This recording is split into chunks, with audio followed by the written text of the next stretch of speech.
Read grant, and I would like to thank the following donors that helped us achieve that.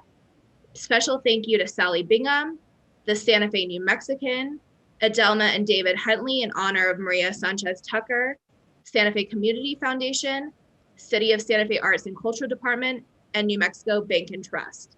We thank you for your generosity and support. I would now like to introduce the director of the Santa Fe Public Libraries, Maria Sanchez Tucker. Maria? Thank you, Susie. I want to thank the Friends of the Library for all that they do to support library programs and services in Santa Fe and for making this event possible. Thank you for being here with us tonight to spend an evening with award-winning author Luis Alberto Urrea. We truly appreciate Mr. Urrea's participation in this event, and we're delighted and honored to have him with us tonight. I want to also thank our community partner, Literacy Volunteers of Santa Fe, for working with us to plan this year's events. Congratulations to them on their 35th anniversary. Thank you to all of our community partners who planned and sponsored events, the planning committee and staff of the library for making the library's first NEA Big Read a success. The Santa Fe Public Library is honored to have been awarded an NEA Big Read grant to bring a community-wide reading program to Santa Fe. The NEA Big Read is a program of the National Endowment for the Arts in partnership with Arts Midwest. The goal of the NEA Big Read is to broaden our understanding of our world, our communities, and ourselves through the joy of sharing a good book. Studies show that reading for pleasure reduces stress, heightens empathy, improves students' test scores, slows the onset of dementia, and makes us more active and aware citizens. Imagine the impact if we read and discuss books together as a community. This year has been difficult for all of us. The Santa Fe Public Library has continued to provide services to the community throughout all the year's uncertainties. The libraries provide curbside and virtual services with nearly 400,000 digital and physical items lent this year and monthly virtual programming for all ages. We look forward to reopening our doors and expanding services soon. Thank you for your support of the Santa Fe Public Library. I hope that you've enjoyed reading this year's NEA Big Read selection of Into the Beautiful North by Luis Alberto Urrea. NEA Big Read programs will continue through May, so please check out more books and participate in programs. To learn more about the NEA Big Read, please visit santafelibrary.org. It is now my honor to introduce our host for the evening. Dr. Patricio Trujillo from Española, New Mexico. Dr. Patricia Trujillo is the Deputy Secretary for the New Mexico Higher Education Department. She formerly served as founding director of the Office of Equity and Diversity of Northern New Mexico College, where she was also an associate professor of English and Chicano studies. She has taught in the areas of Chicano studies, Southwest literature, Indigenous history, and New Mexico history, and has published works in multiple academic books and journals. She recently completed a 5-year appointment as the creative writing editor for the Journal of Chicana Latina Studies. And Vicente Griego, El Cartucho, from Dixon, Embudo, New Mexico. Vicente has devoted his life to the study of cante flamenco, the art of flamenco singing.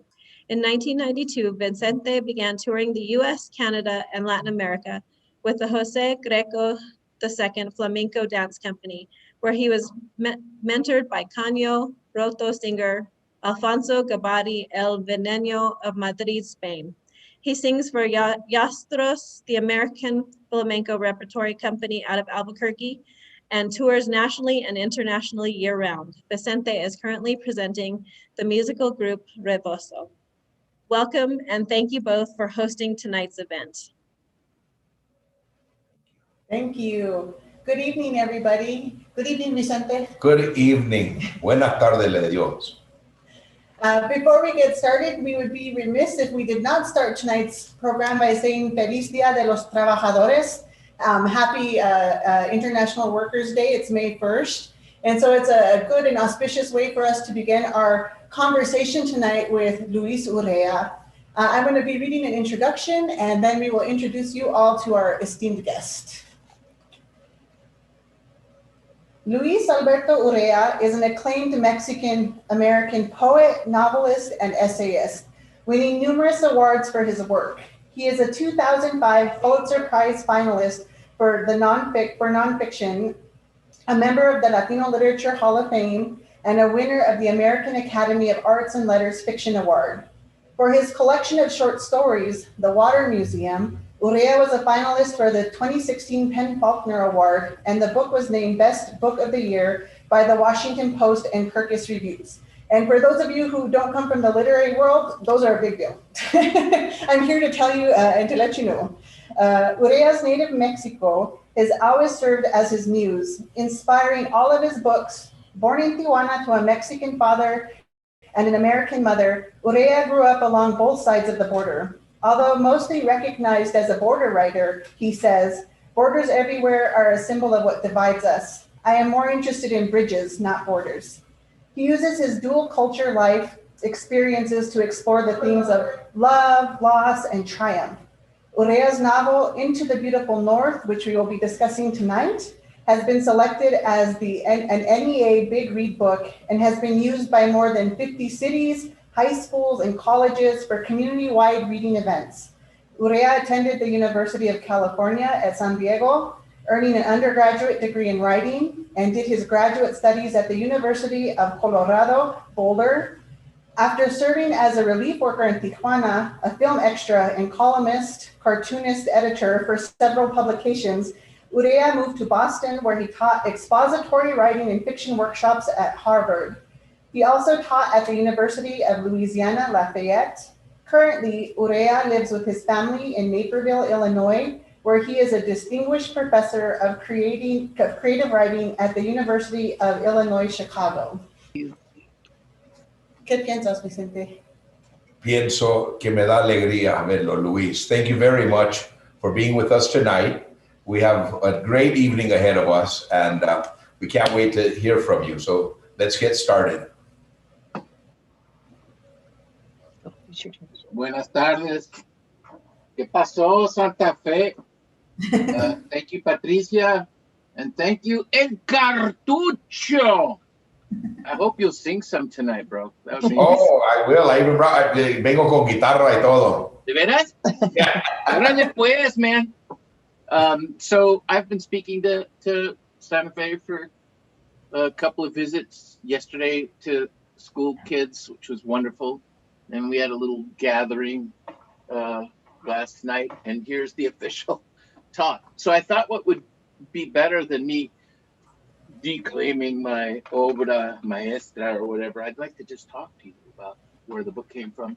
So I asked them if I could just introduce myself and the book a little bit, and then switch over to Q&A and then your questions, because I'm very interested in what you'd like to know about it. So I would say something I was telling the kids that, you know, if this story were to happen now, I think Nayeli's experience would have been much worse, much more violent and tragic.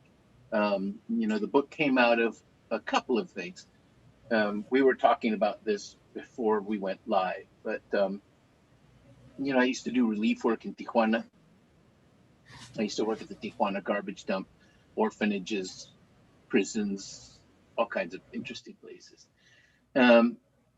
And so the passages in the book set in the dump are actually the actual place where I used to work, where Nayeli and her gang end up, and they meet Atomico, the legend. So I wanted to talk about that a little bit because Nayeli is based on a real person.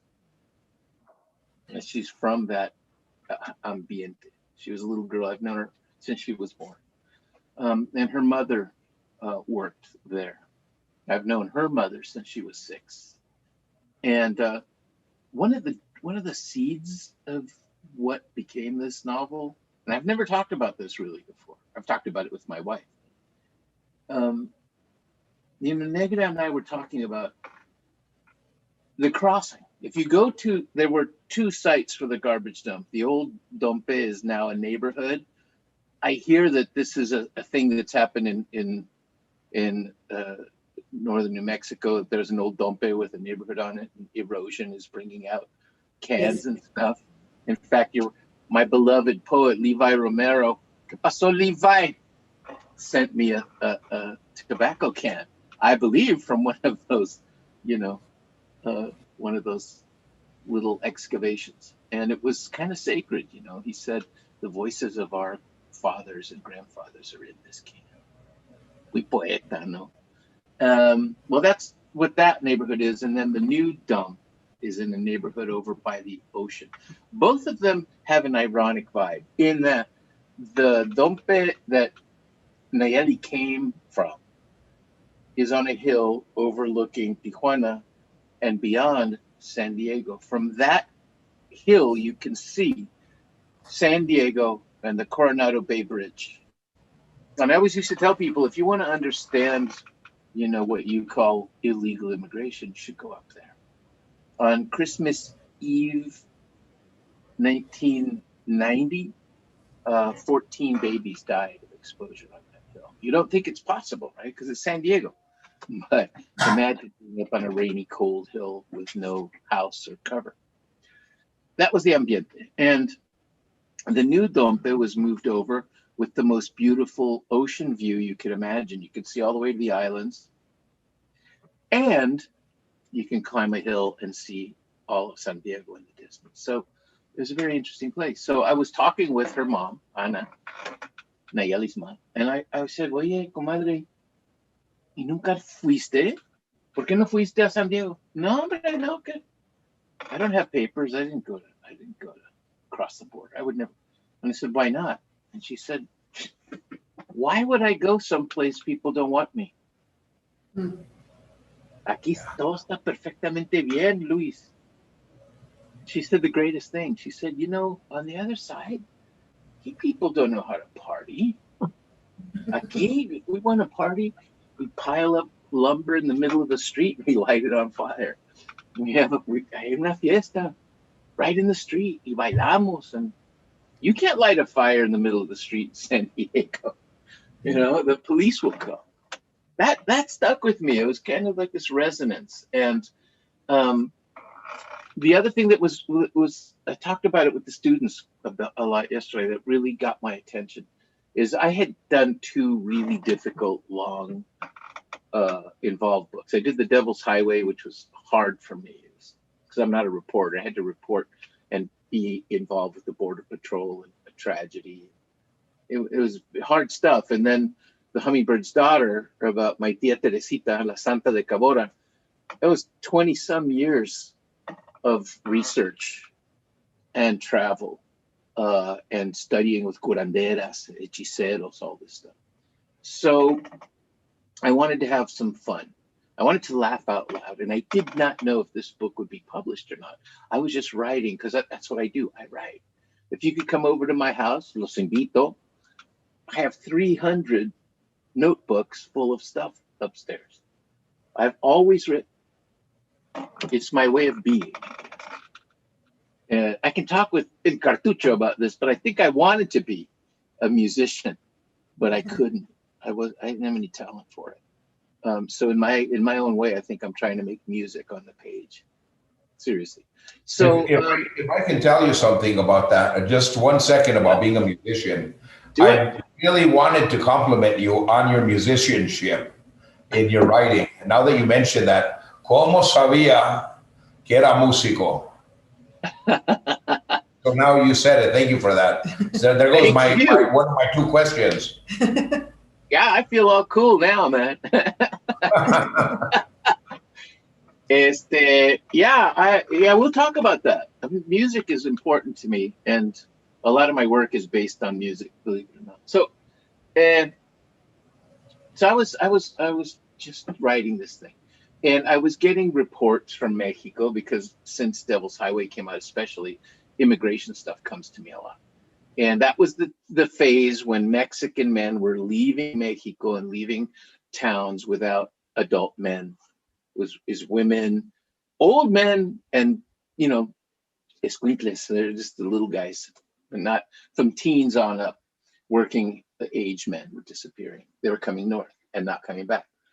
And what happened was that there was this amazing surge of what I called folk feminism. La mujer tomó el poder, because the men left this vacuum and women took leadership. And it was so exciting to me. It was so uplifting. You know, the first woman mayor, the first woman chief of police, women taking over law firms, the first presidenta of such and such colegio, even the first woman projectionist in one of the movie theaters. I was like, yeah, man. In Tijuana, the human rights people who looked after the welfare of kids were political men. And all of a sudden, they were replaced by two young women, abogadas. And you know what they did? It was that they were supposed to inspect all the orphanages. And you know what it's like. You go to the orphanage director and he les daba un poco de lado, you know, buying some. Those women didn't. They told them, we will be there by a certain date. Be ready. And they showed up with the army. Because one of them said in an interview, women care about what happens to children. Y si estaba mal, boom, these guys would get arrested on the spot. So that was all exciting to me. And so I was thinking about the town my family comes from. I was born in Tijuana, you heard that, but my family is from Sinaloa, Rosario, Sinaloa. Pueblo Mágico, they call it. And it is. It's kind of like our Macondo, a funky Mexican Macondo. With full of ghosts and color and art and so on. Rosario became Tres Camarones. And when I was thinking about who, if there was a woman mayor, who would that be? And that's how Tia Irma in the novel came to be. Tia Irma was my Tia Irma. She really was Mexico's first women's international bowling champion. Yeah, I was, you know, so it was kind of an avalanche of stuff. And there's a lot of serious thought, believe it or not, that goes on under the surface of the romp, which we can certainly discuss. We have genius professora here to talk to. But I just wanted you to know those couple of things that, you know, there are roots in two real places. And a lot of the characters in the book are based on real people. And Atomico is based on my cousin, Hugo Millán. And I need to talk about Hugo Millán a little bit later. So I'll pass it back to our hosts. A ver qué quieren hablar. ¿Qué platicamos? Well, I would like to ask a question, or at least make a statement, because if I can just get this out, then I can finally get my mind out, not out of the gutter, but I want to get my mind out of the dompe. And I want to go back to that dompe because I spend a lot of time thinking about this, because to me, there are three stages of dompes. And by the way, Levi Romero is primo mío and a maestro, a mentor to me also. So we grew up across the arroyo from each other. Wow. And so, you know, we learned to admire, you know, buried 31 Mercuries in the arroyo, and we valued all of these kind of treasures and timepieces that were buried in the dirt. And then we would also, I know where all the same piles of, you know, where your velvet tobacco can came from. I can tell you where 5 of them are in Dixon, New Mexico, because I have some of those artifacts as well. And we've always treated them like there's a potion inside, and you should really leave it alone. And so there's 3 dompes. There's the one where people just throw trash and litter. And I think that's just a lack of humanity. A part of it might be social resistance. There's a lot of different things it could be, but I just don't think it's good. Going backwards, then there's the middle kind, which is kind of a formal dompe, when you back your truck up and throw your stuff in and load up what you like, and then you leave. Those aren't as present. And then there's the old dompes, which are these treasures where your tobacco can came from. And when we talk about these dompes disappearing, and we talk about our culture disappearing, and we talk about our language disappearing, right now in my hometown, there are people that are picking up these cans that were supposed to live there, and they're piling them in trash bags and calling the county to come pick them up. And there are some of us that don't understand that, because it took a lot of energy to go all the way up this cañada on horseback or by hand and carry metals, pieces of cans and metal pots and pans. It took work, and it took poetry and arte to leave those cans right where they're at and to leave them alone for generations. And I think it's an interesting thing to move into some town that you don't understand fully and even recognize that maybe those cans, those artifacts, those potions that are living in the can are not supposed to be disturbed. By the way, one of the biggest sites is next to the graveyard where all of our antepasados have been buried. So I really think it's, I don't know, there's like there's a whole conversation around the Dompe and the way you bring the people alive who live in that Dompe, because, you know, we're talking about the neighborhoods that exist. That means people were removed from the Dompe. The human beings that once lived there got displaced as well. And they might have been discarded again. That's my comment about El Dompe. And if I may, like, I can connect that to the novel, because there's that really, it's a poignant scene where you go to the Dompe and Nayeli is looking around. She's on her own. It's right before she meets Atomico. And she is looking at essentially like I'm losing the word, but the grave markings for the babies, right? So they're like old baby furniture. And for me, that was like just a scene that, even though it was about like setting and bringing us into this world, that was that same connection that I was making, that so many lives had been like started and lost here. And to connect to Macondo, right? Like, Gabriel Garcia Marquez says is that your homelands is where you bury your ancestors.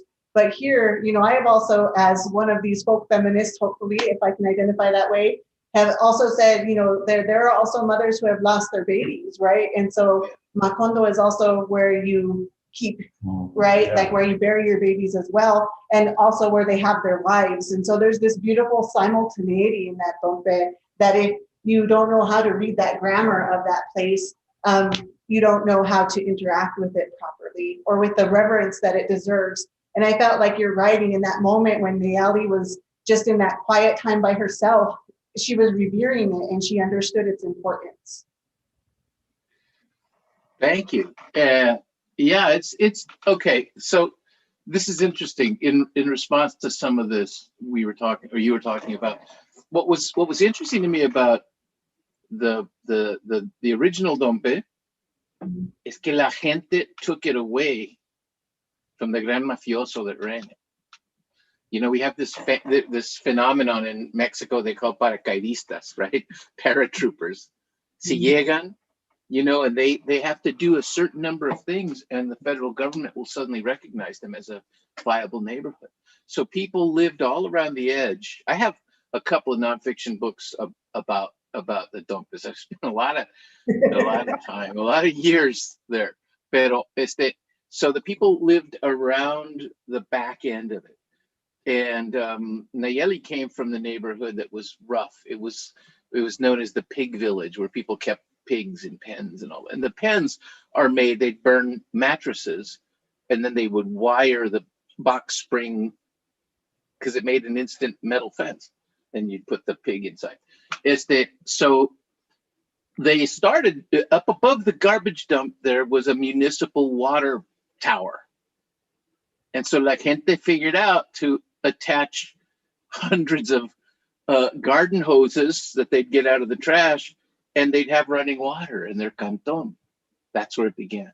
And they made blocks and streets.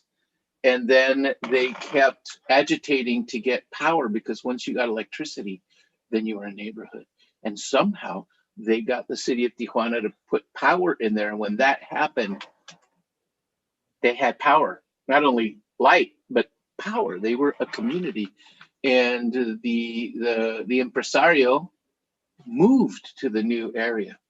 And then he went into partnership later with an American, actually a Texan recycling company. At that time, it was called the King Kong Group, which, you can't make this stuff up, right? Pero the King Kong, it's like something out of a John Nichols novel. King Kong takes over, you know, the dump.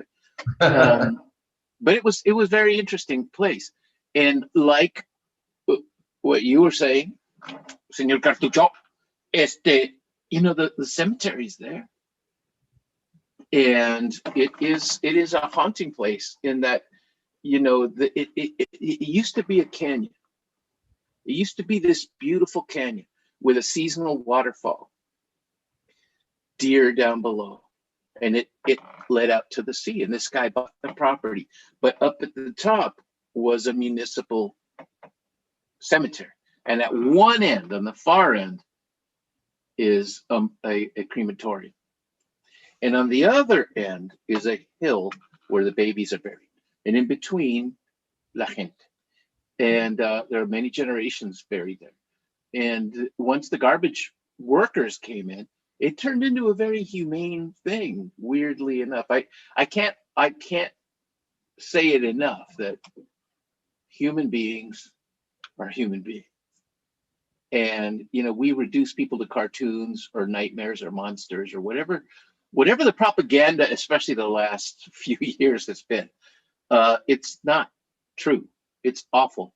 It's poison, and it poisons us. So, you know, the guys who would come in with the tractors once a week would dig with the backhoe a series of graves so that they would be open. So if anybody sin dinero lost anyone, they could come and bury them in a grave that was already open for them, which to me is an act of a poet, of a priest. Some vato in a tractor, but they thought to do that. And as the garbage filled up, it filled up the canyon, okay? So the water that used to flow and go over the waterfall had nowhere to go. And it forms a seasonal lake. Unfortunately, that seasonal lake drowns many graves of babies and children. So I did a book called By the Lake of Sleeping Children, because those were the things we saw. We saw, you know, little bodies coming out of their graves underwater, seagulls eating them. So what makes that child any less precious than, you know, the child of somebody in La Jolla, you know? But that's a few minutes away from San Diego. So that was overwhelming stuff to me. And I saw the most, you know, astonishing things there and heard the most astonishing stories there. And I will tell you, you know, I saw somebody put in the chat, if you write about real people, do they ever get mad at you? No, they don't. And there's a lot of reasons for that, especially the people in this book. But one time, and then I'll turn it back to my moderators. But one time in the Dompe outside of Tecate, Baja California, where Tecate beer comes from, it was south of that place. And it was called La Ladrillera because it was a place that's basically made of adobe. It's got the perfect adobe clay.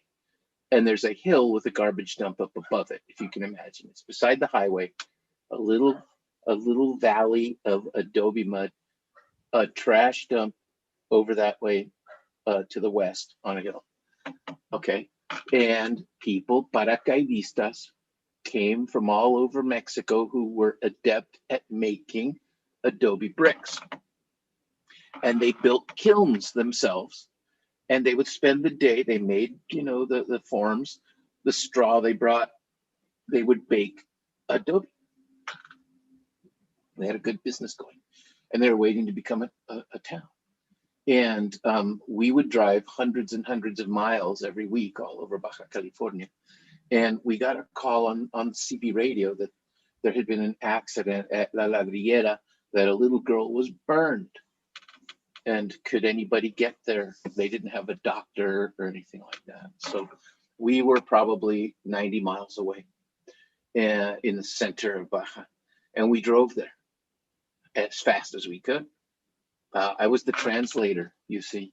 So my job was to listen to English and turn it into Spanish. But I realized my real job was to listen to Spanish and turn it into English. because the Americans needed to understand.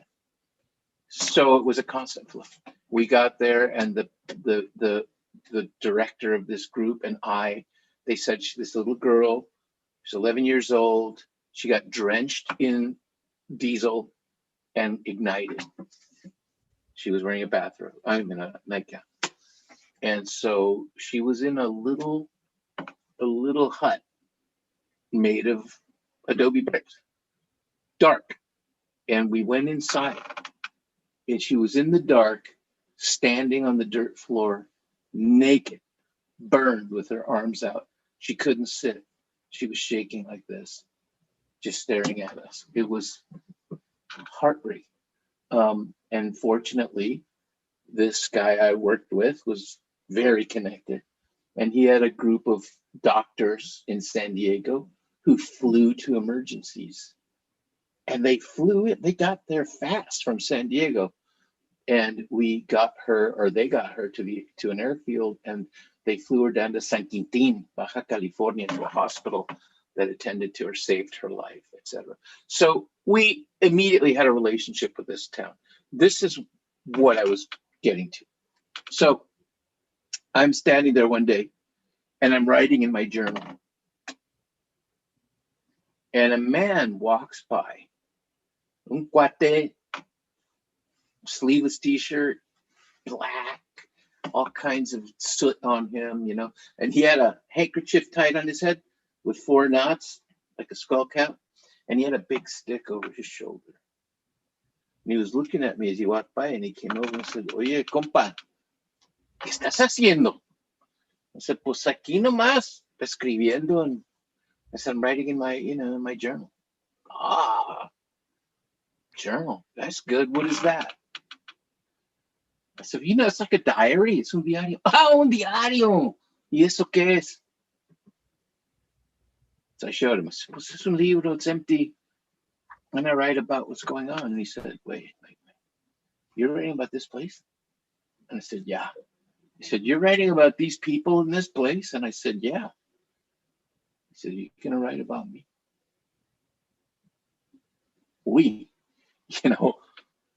I thought, wow, this is a strange moment.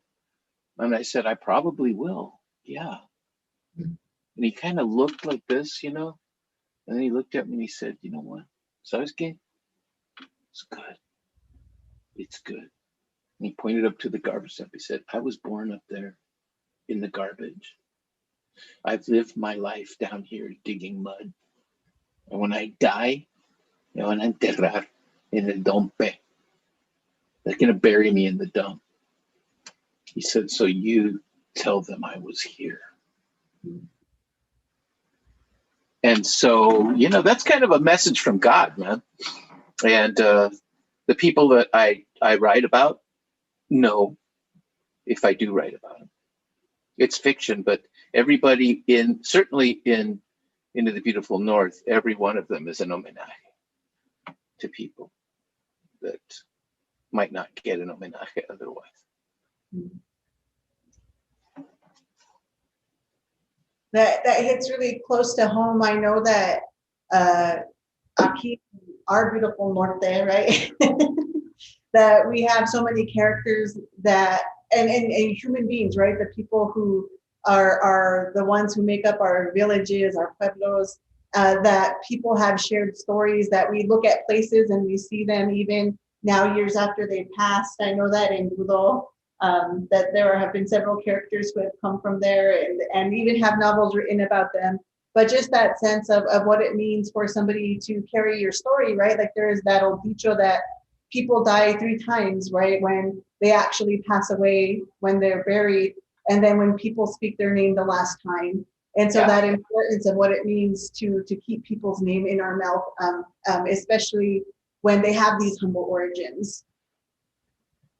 That's absolutely, yeah. And, I'm to me, art in all its forms is prayer. Okay. Writing is prayer. And I think on a certain level, singing is prayer. It's a ritual. It's an ancient ritual. And, I had 2 mentors. One of them, Rodolfo Anaya, from Burke, my beloved Rudy. And the other was a science fiction writer named Ursula Le Guin. Both of them have gone on now. But, you know, Le Guin used to tell me these amazing things. And she said to me one time, there's the first famous person I'd ever met. And she told me, she used to call me Luisito. Oh, Luisito. But she told me, writers are the raw nerves of the universe. We go out and feel things to come back and tell people who forgot how to feel what it's like. And she said, you know, we no longer honor the elders. We no longer sit with the old woman of the pueblo, the old man of the pueblo. We don't take our dreams to them. We no longer have a morning fire where people who know things can tell you what it meant, what you were thinking and dreaming. That changed me because I was just a callow teenager, you know, like, whoa. And she also is the one who told me, Luisito, it's time for you to become a feminist. I was like, I thought that was for chicks, man. And so she got me to take feminist lit courses, which was great. I was the only guy in the class. I was like, wow, this is amazing. But the other thing I want to tell you, and I always tell this story, especially in New Mexico, is Rudy came to San Diego. He was dear friends with Cesar Gonzalez, and you know they introduced me to Don Luis Leal. I mean, it was amazing. The world opened up in the Chicano realm thanks to Rudy. But Rudy came to San Diego, and I had never been anywhere. I'd been to Tijuana, maybe the Grand Canyon, and I had been to Sinaloa. That was it, man. Oh, Disneyland. And so Rudy's telling me all this stuff about New Mexico, and I believed everything. He was a trickster, you know. And he'd tell me these whoppers and tall tales. I was like, dang, really? But at one point, he had gotten some flack from the Chicanada in California. You know, they were all Marxist dialectic in those days and angry. And they were hassling Rudy because they said he wasn't political enough. And he actually shocked me because I thought he was sort of a saint. And when I asked him, what do you think about that? He spoke an expletive. I was like, whoa, Rudy Anaya cussed. You know, he dropped an F-bomb. But he said to me something that's one of my prime writing rules. And I tell it to every workshop I teach, every student, even though they're there to get PhDs in Chicago. I'm like, let's light up this morning fire here. Let's do something different. But Rudy said this to me. I said it to the kids yesterday. When I said, what do you say when people tell you you're not political enough? And he said, Luis, if you through your art can take your abuelita in Tijuana and make her the grandmother of somebody in Iowa or Nebraska, he said that's the most powerful political and spiritual act anyone can commit. So that's what you have to do. And I took that to heart. So those two things are really, you know, really important to me. That sense of prayer. You know, you can't write Hummingbird's Daughter and be with, you know, healers for 20, 15, whatever years and not have a different vision of this. I think we are doing things that people can't even imagine that we're doing. And a lot of artists, I think, have no idea what amazing ritual of transformation they are actually doing. You know, you think in my worst moments, when I was a kid, no tenía nada, I wanted to be Robert Plant in Led Zeppelin, man, or Steve McQueen. I wanted to have a private jet. And I was so naive. I thought, you know, if I write the best love poem to my girlfriend, I'll probably be rich. I'll probably get a jet. Doesn't work that way. So, you know, you get distracted by career. You get distracted by accoutrements of fame or paychecks or reviews or esteem. And I think that's a detriment to a lot of us. And I see it in La Chicanada. I see it in Latinx now literature, where we who have been blessed can't forget who we were when we weren't blessed. You know what I mean? So I think we need to always reach out to youngins, you know, the new writers. And I try to put in a lot of energy doing that because I've been doing that a lot right now. Just in reading, there's just like this beautiful proliferation of Chicana, Latina, Afro-Latina writing right now. Yeah. And in reading it, I'm so proud and I'm so happy for all these writers. But I've noticed that some of these younger writers take digs at the older generation. And so in a sense that like we have to come and almost like replace like the words and the stories from before. And for me, there's a real like, how do I say it? A real me duele en corazón, because like there's like this sense that we stand on these beautiful shoulders, right? And so, yes, we want to build something new. Yes, we want to hear from this next generation. And for me, like I have home training of respecting my elders. And as somebody who like literally lives and breathes the literature, for me, we have to extend that as well, right? I always feel, even if our elders are flawed, maybe they said things in the wrong way. I was recently reading this like whole thing on the internet about Gloria Anzaldúa and some of the problematic concepts that she introduced. But I will say that Borderlands La Frontera, for me, was one of those texts that was like, dang, Chicana's right? And not only do Chicana's right about writing, and we can help each other. And for me, that book will always be important, even with all of these new critiques, because for me, it was that book that gave me permission. And for me, I also, like, I have to admit that I'm fangirling a little bit because Senor Urrea, I read, your whole canon. And for me, The Hummingbird's Daughter was one of those books. It was, I had the blessing of growing up with Ultima in my life, right? Like Ultima was always a character that was existent since before I was born. That book was always a book that has been on my bookshelf for my entire life. But I was craving somebody else, right? Like who would be Ultima's homegirl and Doña Teresa, right? Like for me, when I read your novel, was like, oh, here she is. Ultima has company now. Ultima has her homegirl, and so for me, I really have appreciated so much that sense of spirit that your writing brings. Wow, thank you. Without Ultima, there's no Hummingbird's Daughter. Yeah. I mean, Rudy, in so many ways, showed the way. Y no estaba solo. I try really hard to keep referring people back to the greats and to the ancestors. To think that the youngins, they've never heard of Ángela de Hoyos. They've not even heard of Tomás Rivera. Yeah. I think, what's up? Where you been? And your book, I just have to say, if you give a shout out that as I was rereading the novel to have this conversation with you and remembering how prominent libraries are in it, right?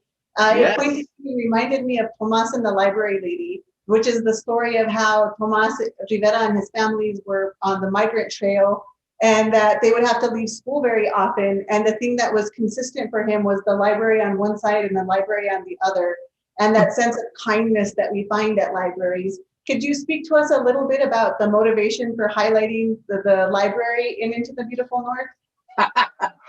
Oh, do you have another hour? Yeah. Well, you know that Tijuana never had a public library, right? Thank you, Lannon's, Patrick, baby. I love you, man. The Lannon Foundation and, a mad priest, put it together, gave us our first lending library. Fíjate nomás. I was already old, but I went with Demetria Martinez. A bunch of us went. I know she's listening. Demetria. Are you friends with Demetria? Yes. Oh, I just talked to her on the phone yesterday, and my friend Camila Bustamante. Oh, Demetria is cool, man. We became friends in Tucson while I was working on Hummingbird's Daughter. Okay, so the library thing. Mira, we left Tijuana when I was probably 4. I had tuberculosis, and they had to get out. They wanted to get me out of the barrio because people were dying. And I had it, and I was really sick. And so we went to San Diego, and we ended up in Barrio Logan, down the street from Juan Felipe Herrera. I didn't know him, but there he was. And we didn't have a library either. And my mom, who was, no era mexicana, okay? My dad was the Mexicano. My mom, they were both workers. They were always working. But she loved books. Both of them. My dad loved books. I loved books. My mom loved books. She would take me on the weekends. She had weekends off, of course. And it took 2 buses to get to downtown San Diego. Old buses. It was like 10 cents, 25 cents back then, right? Because I'm muy viejo. But anyway, we get down there, and there was a whole ritual for me around the library. So you've got to understand that in this pinche barrio that I didn't like, and it was full of awful vibes. You know, Juan Felipe, pues he was down with the raza. I was up in the heights where it was race war between ethnicities. It was crazy. But anyway, so we'd go down there, and there was always a ritual. We would go to the Woolworths, what my relatives would call El Gugurts. ¿Vas al Gugurts? Sí, hombre, para la Gugurts. We go over there, and we get like a 25-cent hot dog, and I'd have a little, fruit juice, and then we'd look at the parakeets and the goldfish. Y entonces to the library, and my mother got me a library card, and I was a millionaire every weekend. Man, I maxed it out every weekend. So I would go home on the bus with a stack of books. It was magic. It was magic. So when I was writing the book, I got an invitation from Kankakee, Illinois. Now, reporters not from Illinois don't know how to say Kankakee, and they always call it Kankakee. Say, Luis, what's your interest in Kankakee? I got a call from the librarian, and Betty Jo Johnston, and she said, we'd like to have you come down to the library. I said, really? Now, in my mind, I'm up in Chicago. I have never been down in Kankakee. And she said, yeah, so, we have the library, and we'd like to have you down. And she said, but be really careful, because if you're driving at night, there's turkeys on the road. So I was thinking, oh my God. I told my wife, Cindy, this is going to be like this weird Midwestern experience, And we went down there. She gave us the address, and I stupidly thought it was going to be a little library, with her and with her old friends, and they were going to give me some cookies. And we got there, and I thought we had the wrong address, because we kept driving past this tower, this silver HMO building. And I was like, now what? I don't have a phone number for her. And I noticed there were people heading into this building.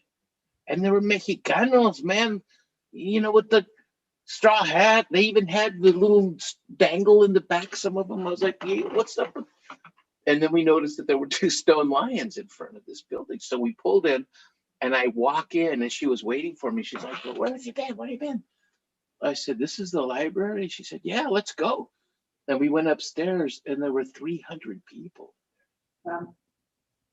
And so they gave me the key to the city. Oh, it was just this amazing experience. But during my talk, and it was about the Devil's Highway, a Mexicano, I'll never forget this kid, young, skinny, had like a, Goodwill suit that was too big for him. And he stood up to everybody, and he said, I'm so proud of you, in English as best he could, because I want these people to know what we suffer so they can eat salads. Mm. And you saw the whole room move. I remember it like wheat in the wind, like, oh, and I thought, oh, brother, you can't say that, man. You're going to get in trouble. And at the end, you know what happened? The whole audience stood up, and my ego was like, oh, yeah, of course. And they turned their backs on me, and they went to him, and they were hugging him. And I thought, wow, this town's got something going on. So I wrote a piece about them for the New York Times called Kankakee Gets Its Groove Back. And it was about how the town had fallen into disrepair, and it was a rust belt, and it was, falling apart. And the mayor, a lifelong Republican, conservative dude, realized that he needed to save his town. And he went around to the agriculture, and they have greenhouses and stuff. And he found the raza there. People from, Michoacan, people from Guanajuato. A lot of the guys there from León, Guanajuato. So you know what he did? Genius. He got his council together and said, let's go to León, Guanajuato and talk to the mayor, mayor to mayor. So they went, and he said, Mayor, why are your people coming to my town? And Kankakee had just been voted the worst town to live in. And he says, León has been voted the worst town to live in Mexico. And they were like, sister city, andale. And so he began classes for people to learn pathway to citizenship, to learn English. He had realtors give them workshops on how to get loans, how to rent or buy houses, and they repopulated the empty parts of town. And the neighbors didn't like it. They called it the ghetto in the meadow. Wow. And then African Americans came because Chicago tore down the housing projects, and they went and said, we'd like your families to help us. So it's not a perfect place, but it's got a wonderful vibe. So all that was cool, all fueled by the library. The town took the library because they had an HMO that went bust. And that crazy mayor said, I'll give you $1 for the building and we'll take over the management and the running of it all. And he turned half of it into City Hall, but the other half into a high-tech library that became a safe area for kids to stay, open till 10, brightly lit, big computer center, Mexican-American cops, raza in this town. And I loved it. So Mary Jo, unfortunately, died while I was working on this book. She was at an event at the library and she died. And it just broke my heart because she was a great librarian, the kind of librarian who would read something of mine and then contact me and point out, well, that wasn't very good. That passage wasn't well written at all. Thanks. So I thought, as an homenaje to her, I'm going to put her in this book. And it was under a fake name. And then I thought, no, wait a minute, she would have really liked that. And so I did it. But I told my wife, I said, look, because we were in touch with them a lot down there. And I said, don't tell them I'm doing this. And she said, why? And I said, it feels weird to put her in the book. I don't know if they'll dislike it or be offended or what. And she said, Luis, they're librarians. They're gonna find out. I said, well, yeah. So all that to say that they loved it, and they made Mary Jo Johnson days, and they opened there's una beca for students in her name. Huh. And her family all came, and her daughter said, again, a message to me from the spirit of writing. She said, my mother always loved libraries, and thanks to you, she's going to spend eternity in some kind of library. We just don't know what we can do. We don't know. So that's why libraries are so important. But I think almost all of us, I think about Lorna de Cervantes, she was one of my mentors later on. And she memorized Shakespeare. She would, in the barrio, she would recite Shakespeare in her shower from memory. Got it from the library. So to me, a library was a gold mine. It was a whole world that I had no access to, that all I had to do was walk in and everything was there. I think that is a really beautiful segue, and we want to make sure and give a shout out to Rosana Andrade, who organized a reading group at the New Mexico State Penitentiary. Yes. So they will be watching a recording of this, and they had some questions. Vicente, do you want to read some of those questions? Or Sure, I'll read one of them because we already talked about him a little bit. And I kind of have some question. This is a question about Atomico.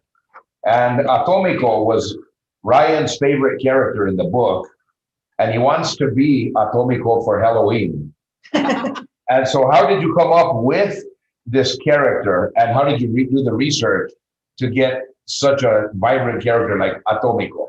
I love you, man. Is that Ryan? Is that him? What's up, my brother? God bless you. Atomico, dude, you made me very happy.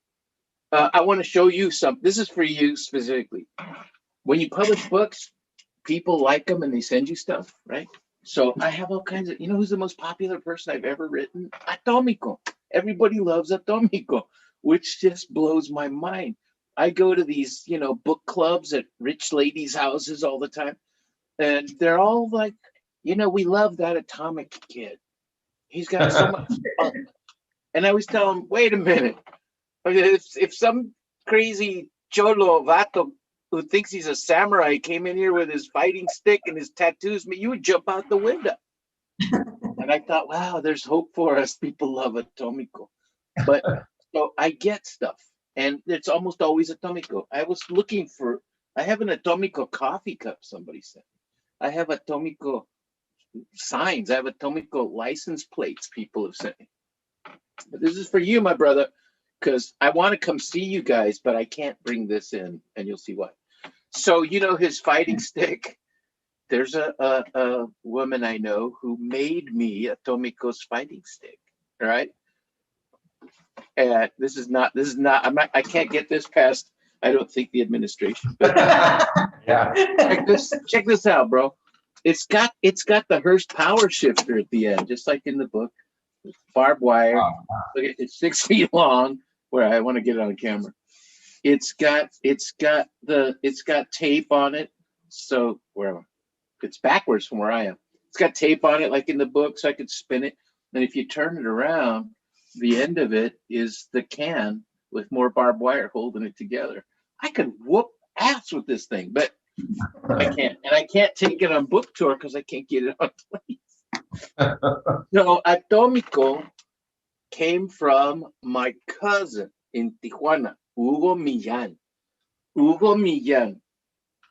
I always talk about him a lot, and he likes it. So don't worry. People think I'm trashing Hugo Millán. Hugo was the bandido. All right? Everybody's got a bandido in the family. Este vato talk like this all the time, okay?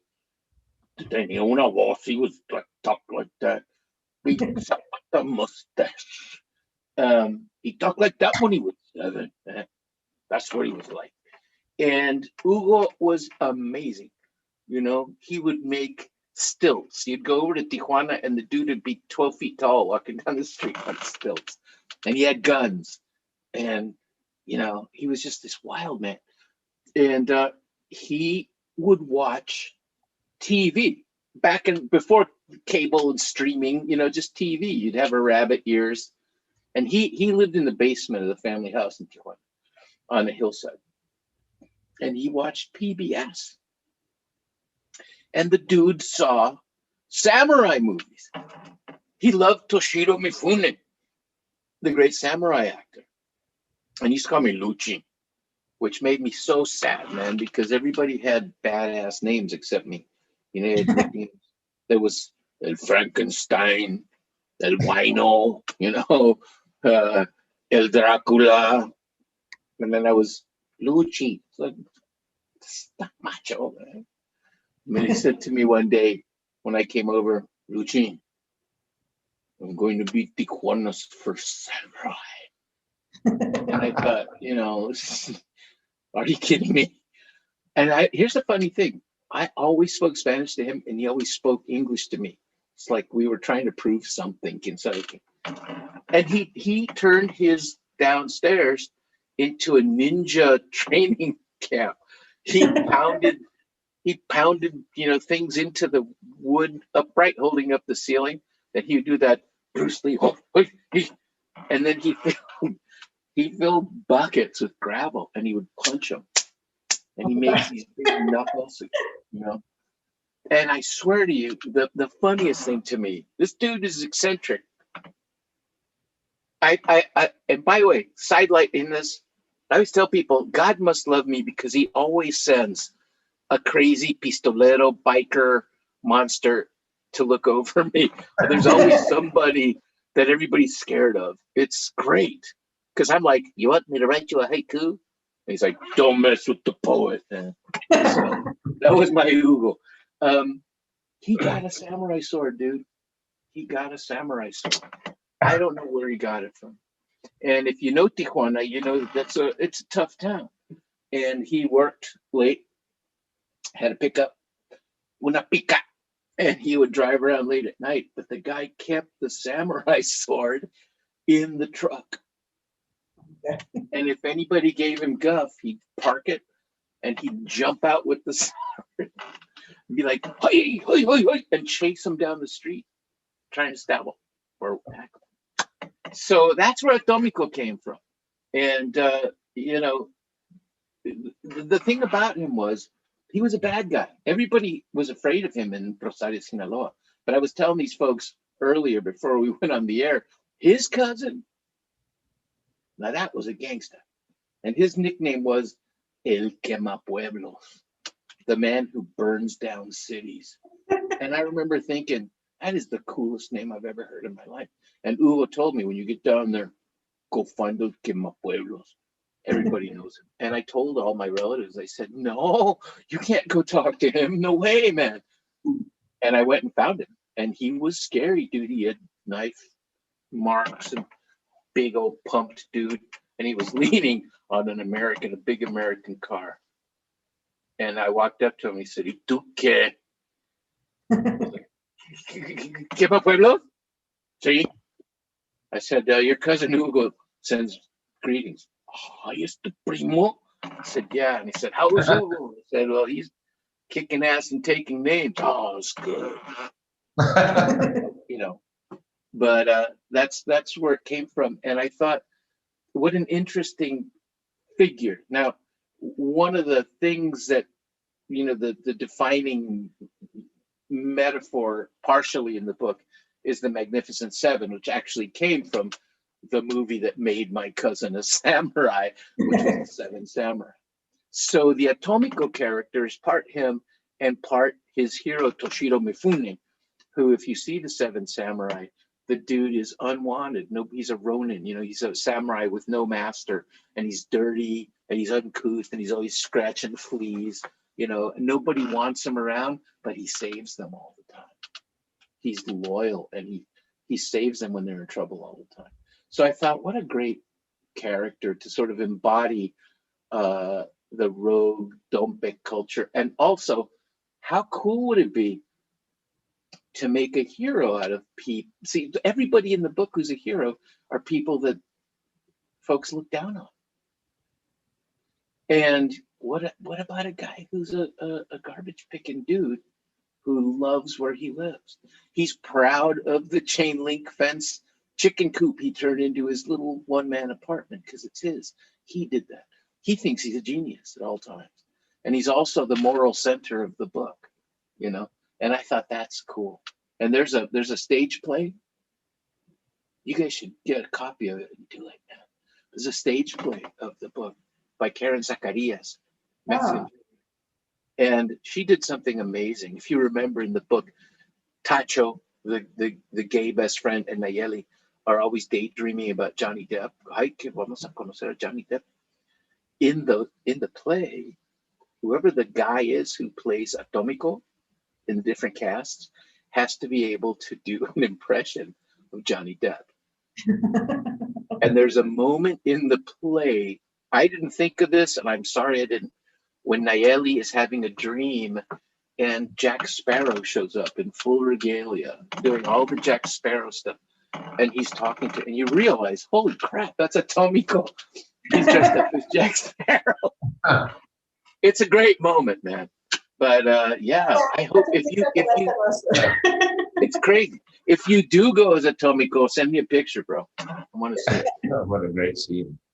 Well, and if I may connect there and give another shout out to my Intro to Chicano Studies students at Northern New Mexico College, this answer you just gave really speaks to how there is so much popular culture, right, that informs this entire novel, but also really is very essential to the development of these characters.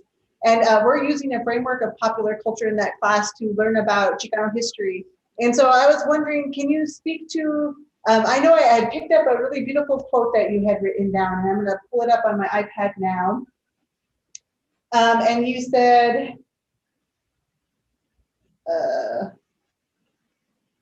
sorry about this.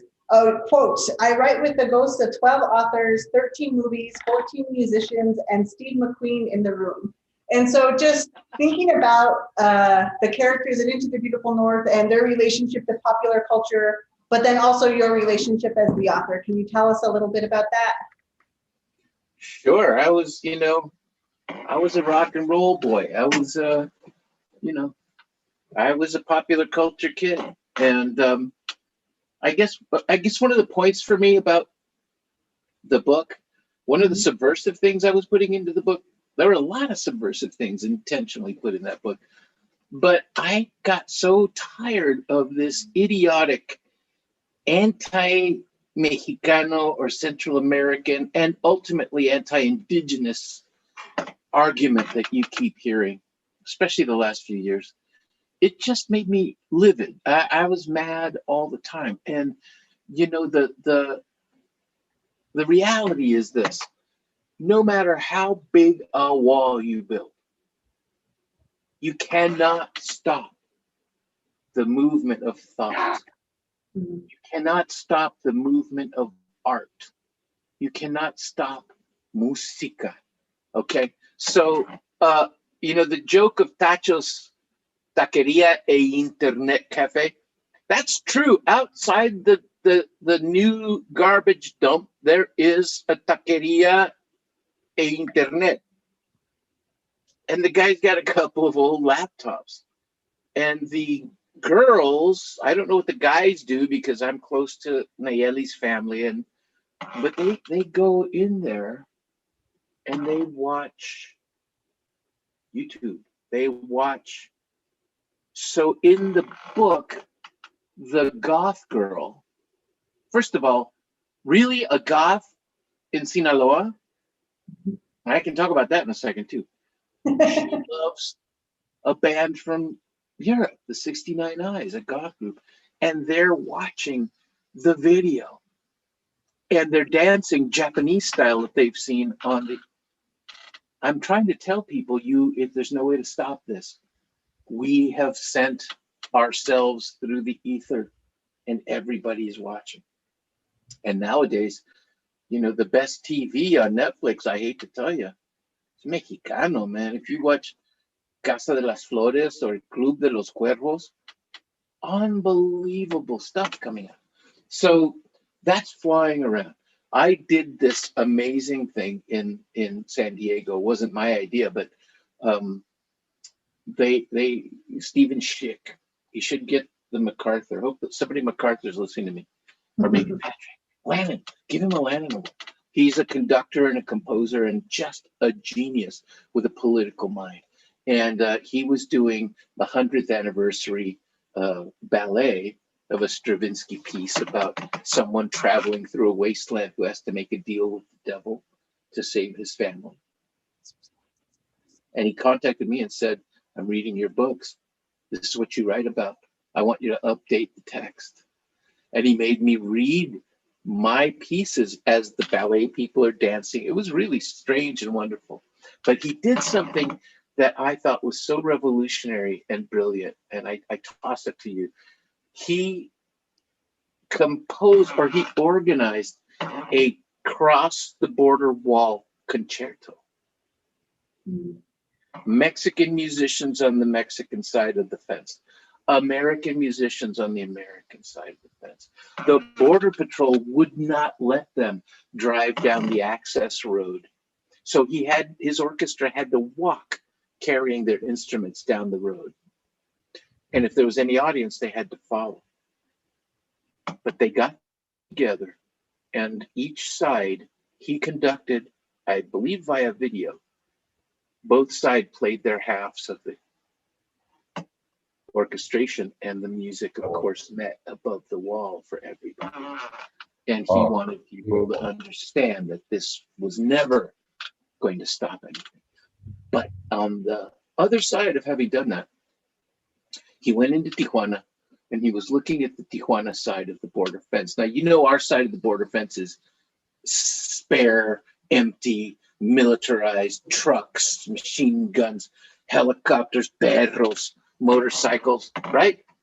He goes over to Tijuana, and you know, the entire wall, the entire fence is covered with art. It's covered with paintings. It's covered with coffins. It's covered with, at one point, it's all painted blue sky with clouds, so it actually disappears.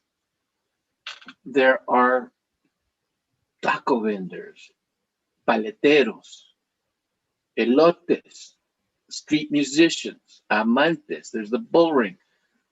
And he said, you know, I used to live in Berlin. And he said the side of the wall with East Berlin that was controlled by the communists was completely metal and severe and armed and barbed wire. The side that wasn't was covered in graffiti and artwork. And he said, I suddenly wondered, who is our border wall built for? Is it built to keep migrants out, or is it to keep us trapped? I thought, man, don't say that too much out in public because people will be really angry. But it made me think, you know, so I've been thinking about that a lot for years, that you can't stop story, you can't stop song. You can try, but I don't know. And the harder you try, the more songs going to come out of it, right? So those things were going on for me. That's a beautiful story, and I believe it. I've sat in the room with musicians that didn't speak each other's language, and it's such a beautiful thing to be able to participate musically. And so thank you for that story. I have a question, because going back to and I'm glad that it is a play. So when you're writing and you're published and you put out your work, at what point, number one, do you decide to get it on an audio book? The first question I got to ask before I decided to ask the next question is the person on this book, on the audio book, your prima? No, my brother. It's Okay, such a long story, baby. So can I ask the next question, and it's really a statement? Because the second you release one of the a literary work to be read, you're obviously an author, but then you become a playwright. And I believe that playwrights are very interested in the casting, and I have a feeling that you weren't allowed to cast this person because there's a poverty of cultural knowledge in the reading of this work. Yeah. And there's a story of these people who, when Spain stole all the corn and went back from Mexico and Central America and took all of the corn back to Spain, they weren't processing it the right way. Y se murieron de hambre los españoles. And I kind of feel like that's what happens in the reading of your book. I hope I'm not offending you. Ay, estoy encabronado contigo, man. No, I know you. I knew you would like it. You know who should have read it? Denise Chavez. I mean, if I would go down to Mesilla on my knees one day and say, well, Denise, you wanna rescue my poor book? Here's the deal. I first of all, just so you know, I nobody cared about me. Nobody cared about my work. My first book's called Across the Wire. It was rejected for 10 years. I came back for 10 years to try to get somebody to publish it. You know who helped that? Rudy Anaya. Rudy Anaya and John Nichols, Ana Castillo. So nobody would do it. And these things happened to me. I was told, I told this to the students yesterday, but I was told nobody cares about starving Mexicans. Direct quote from New York. I said, that's why I wrote the book, man. And the other thing they said was, nobody in America will buy a book by a guy with a name as weird as yours. So you could change your first name. If you have a more North American sounding first name, like Sandy Cisneros. I was like, really? And honestly, and you're gonna recognize this, even though it's naive of me. I was just Luis Urrea. And that's when I added Alberto. I was like, I'll be even more Mexicano, because I was mad. I was like, see how you like that? And I was telling students, they didn't really like that. So when it started happening, when things started to actually happen, it was after the Devil's Highway. And then Hummingbird came, my life's work. And all of a sudden I was on tour and it was taking off. It was getting avalanches of good reviews. I'd never had an audio book before. And suddenly they contacted me. I was on the road and they said, we're going to do the audio book. And I thought, I can't let anybody read it. I got to read that. I'm sorry. It's a ritual more than a novel. And they were like, cool, you can do that? I said, yeah, give me a try. Now, you'll find this amusing, no doubt, because you're Picaro, I know. But I was on the road in LA and they told me to stay like for 5 days. And they had a recording studio ready for me. And the way they do it is they have a producer in New York listening in. And you go into the recording studio. Well, the recording studio was in the San Fernando Valley. And it was in the garage of some dude's house, some lanky-haired dude with a goatee, and his buddies. Now, San Fernando Valley is where they make all the porn movies. And I thought, I'm in some guy's porn studio. What? And I got in there and I started doing it. And it was, it was a sacred experience. And then when I got back to Chicago, then went to the recording studio. And the real recording studio, Chicago Recorders. And it was great. And so then they said, well, you want to do the Devil's Highway? I said, yeah. So I've done all of my books. When it came time to do Into the Beautiful North, I thought, I was getting a reputation at that time for a man who writes, reasonable books about or for women. But I thought, to be in this studio trying to portray a group of teenage young women and all the characters, I just felt like it would sound kind of silly after a little while. And they was like, we've got the perfect person. It's fantastic. And I've never listened to it because I've been scolded. Las tías, ¿qué estabas pensando? I said, no. They didn't like it. And one of the things that I love the most is that a lot of the old timers is like, she doesn't know how to cuss. She doesn't know how to cuss. So, that's what happened. It was the only one I've ever let out of my control. So I do them. That's an interesting point. I'm sorry to interrupt you, but no, go ahead. I think it's really interesting that on the page we can read and everybody has their own way of interpreting a voice. The slang is dead on, the cholo talk. A lot of the sayings and dichos, they have a certain rhythm and rhyme because they're not separate individual words. But I was having an idea that what I would have done to audition that person was have them state your name, Luis Alberto. And that's why I like that you mentioned your middle name, how you inserted that, because that's your passport into your legitimacy into reading this book, at least reading it out loud. Yeah, yeah. But you learn stuff as you go too. And I don't want to be a diva, but I thought never let your work out of your control because it means too much. This is my legacy. My wife broke my heart one day. She said, you know why you need to keep doing these? Because one day after you're gone, you'll be able to tell your grandchildren bedtime stories. I was like, my God, you know, wow. And it's meant a lot. I mean, I hear so much from people. It's very touching to me, that they like the work, or they like what how I read it, which is pretty cool because I don't like my own voice. I think a lot of us, we hear a different voice. It's actually outside our head. So I don't really listen to myself, but I love doing it. It's a cool thing to do. Oh, yeah. Thank you. Gracias, man.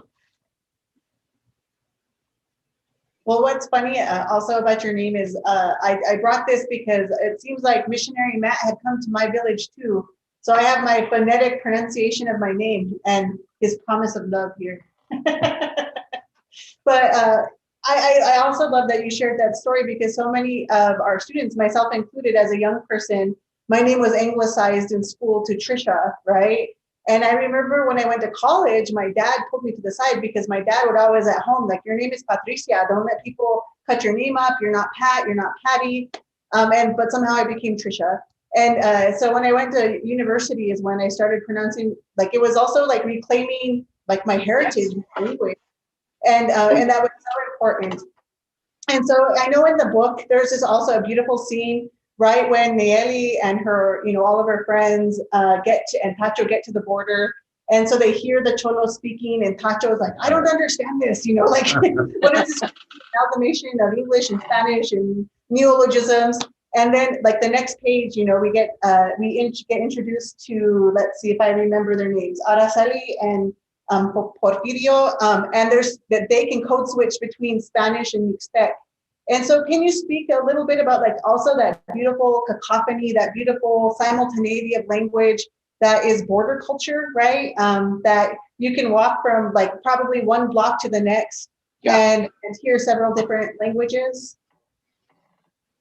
Yeah, it's brilliant. It's brilliant. And our people are geniuses. I know Villaseñor, had that book Burro Genius, but there's a certain brilliance to all this, and it's a complicated thing that we have and we carry. And like in my family, my mom was American. She didn't speak Spanish at all. She called me Louis. She wanted me to be known as Louis Woodward or Dear Boy. My dad era más mexicano que los mexicanos. He was super Mexican. So I was either called Luis or Cabrón all the time. Seriously. And my dad was always smoking his Pall Mall. And I always laugh about this with people because everybody understands it. Those old timers, the Mexican old timers, they still think that instant coffee is like science fiction, man. It's like James Bond. So he's always tinkling combate on Nescafé, parinka, and that was in my house. The Urrea clan in Tijuana used Yaqui words. I didn't know what they were saying. They were using Yaqui words. I didn't know that part of the family was Yaqui and Mayo. I had no idea. Look at us. We don't all look like me. I mean, that's the other thing. The Urrea family, goes from moreno, Mexicano to Irish looking like me. And in the middle, pues, Somos todos. Somos de todo, man. There are Chinese Urreas in el DF, the Wong Urreas. We have African American Urreas. There, for a while anyway, was a bunch of Samoan Urreas. We are the melting pot. If anybody's gonna say, "Oh, you Mexicans are all chale con eso," it's not true, man. So my family used Yaqui words. Andas bichi, michamo, pichapo, all these weird words I didn't know what they were saying. And then there's a different Spanish in Tijuana than there is in Rosario, Sinaloa, and there's a big difference between Rosario, Sinaloa, and Mexico City, and we'd fight about it. There's a scene in the sequel, The Hummingbird's Daughter, making fun of this, because I used to talk about this with some of your homies, Ricardo Sanchez down in Texas, you know, some of those guys that we can't even agree amongst ourselves what Spanish is, right? So we have different nicknames for beer. Es una chela, es una cheve, es una bironga. It's like, what? What? So, you know, there's a scene in the book where my family loves chilaquiles. All of us always did, but in Sinaloa, they're called sopas. Llegas a un restaurante and says, could I have sopas? And he's like, what kind of soup, right? in you know, in Arizona, they're called migas, like hormigas, migas. And everybody has chilaquiles, et cetera, et cetera. So, you know, it's a very complex bunch of languages happening at once. And I didn't realize that it was beautiful. Spanglish, man.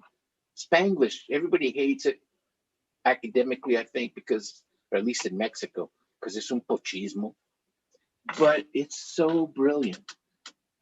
Everybody in my neighborhood used to call pickups una pick-up or una troca, right? Tienes una troca. I said to my dad one day, oye, pa, fulano tiene una troca. Me dijo, no seas menso, Luis.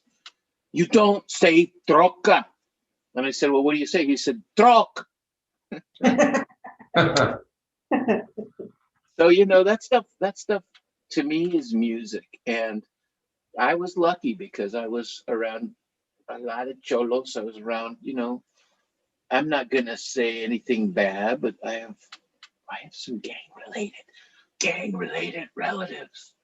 And for my brothers, you know, in the institution, I've had plenty of family locked up.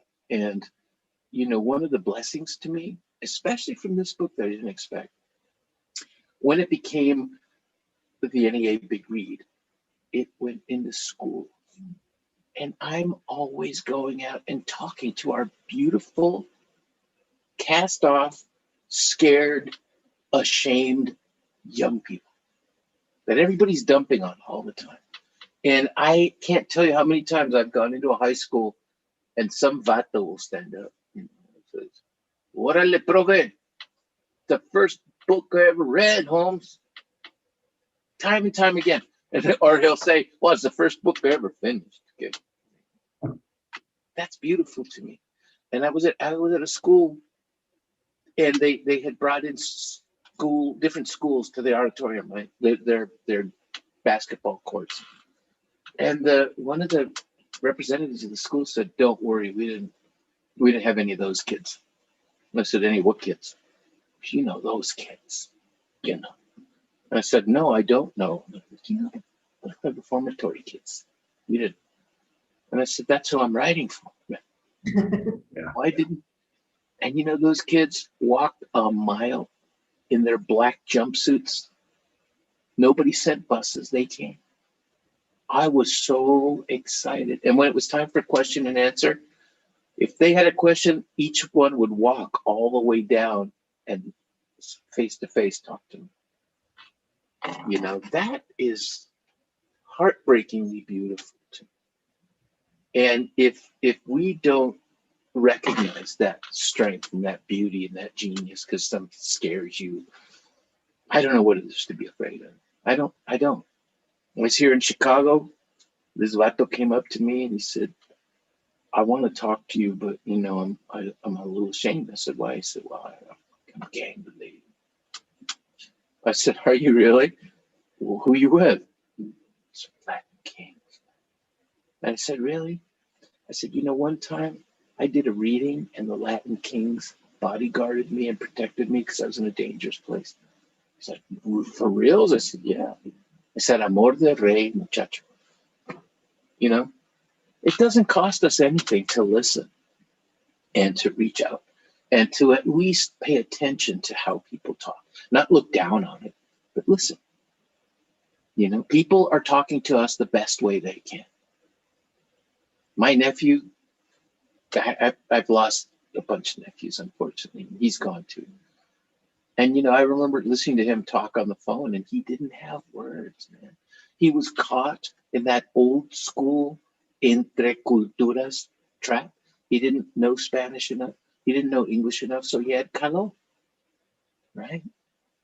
And other people in the family looked down on him, but he was saying the same things they were saying, but in fancy language, as best he could say it.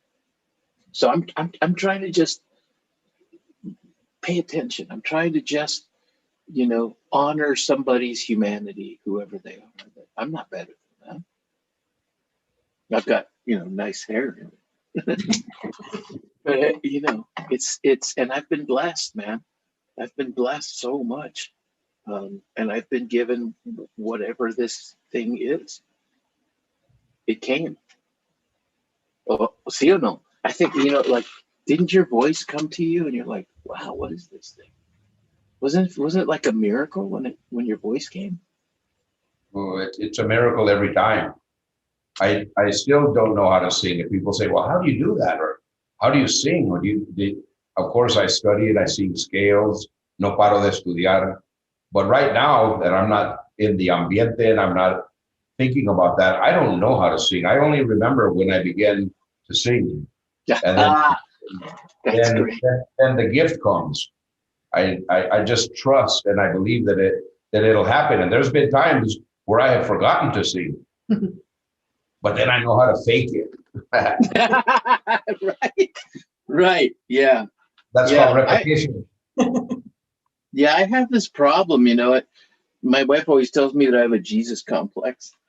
And I think I have a Bono and U2 complex, maybe. I just want to change the world with a song. And it was hard, we've all had our hard things. And what I had to get over, honestly, was kind of a deep class rage I had. I hated people with money. Because I thought, I watched my parents scramble for a buck, and my dad, he had been Don Alberto in Mexico. When he crossed the border, he was Al the janitor. ¿Entiendes? And I watched it fold him up.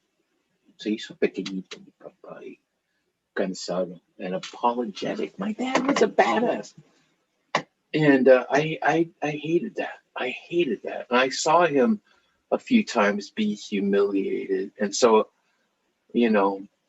especially at his job, somebody was really rude to him in front of me, and I couldn't take it.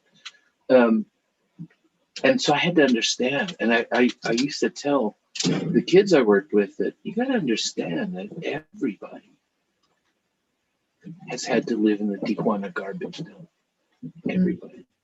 Even the rich folks that you get mad at, we all have suffered. And if we haven't yet suffered, you're going to suffer. To love somebody means to suffer because someone's going to die sometime. You're going to lose things. And they'd say, okay, so you meet somebody and all they know of pain perhaps is that their beamer broke down. I don't know. But you've got to meet them where they're at and not say, oh, my problem is so much more deep and important than your problem. Because that would then extend to, well, my talent and genius is so far beyond you. That's part of what's wrong. That's why we forget people that we should be reaching out to. So that haunts me a lot. But I realized it. And one of the ways I realized it was doing the Devil's Highway and realizing that I hated the Border Patrol, like knee jerk, And then I had to train with them. Ay, qué bárbaro. That freaked me out. Well, that's a really powerful place for us to, I don't want to say stop, I want to press pause because I feel like we could talk for hours and hours. Yeah, we could just go on all night. I know. But unfortunately, we're out of time. We just want to extend our deep gratitude. Vicente and I talk about this a lot, that the idea about like our words and using our gifts as medicina, right? And yeah. I want to thank you for sharing your medicine, your good medicine with our community, and knowing that not just, the group in the penitentiary, but that students and that community members across Santa Fe have, been introduced to you and to your healing words. And we're so grateful for that. Any last words? Sí, muchas gracias, Mano Luis. Como dicen en Nuevo México, an esteemed maestro.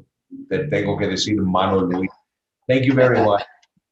Thank you for being so inspiring with your words, your knowledge, and I really feel encouraged reading your work and also meeting you. Muchas gracias, Mano. Thank you, my brother. I will be back. I'll be in Santa Fe, man. You can't keep me out. Even my dog's yelling. You hear him barking? He's like, let's go to Santa Fe, man.